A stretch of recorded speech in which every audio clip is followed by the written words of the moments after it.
સંજેલીની પ્રખ્યાત doctor શિલ્પન R Joshi હાઈસ્કૂલના મુખ્ય પ્રવેશ દ્વાર સામે જ એક બેકાબૂ ટ્રક ધડાકાભેર ઘૂસી અકસ્માતમાં ટ્રક રસ્તા કિનારે આવેલી વીજ લાઇનની ડીપી અને અંદાજે 20 ફૂટ સુધી ઉડાવી દીધી હતી।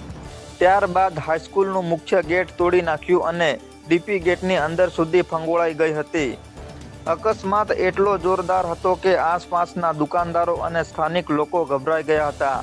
સદનસીબે રવિવાર હોવાથી શાળામાં રજા હતી। જો કે શાળા ચાલુ હોત તો મોટી જાનહાનિ સર્જાઈ શકી હોત અને અનેક વિદ્યાર્થીઓના જીવ જોખમમાં મુકાયા હોત તેવી ચર્ચા સ્થાનિકોમાં જોવા મળી રહી છે। ઘટનાની જાણ થતાં મોટી સંખ્યામાં લોકો ઘટના સ્થળે ઉમટી પડ્યા હતા અને હાઈસ્કૂલના આચાર્ય તેમજ સંજેલી પોલીસ તાત્કાલિક સ્થળ પર પહોંચી સ્થિતિનું નિરીક્ષણ કરી આગળની કાર્યવાહી હાથ ધરી હતી।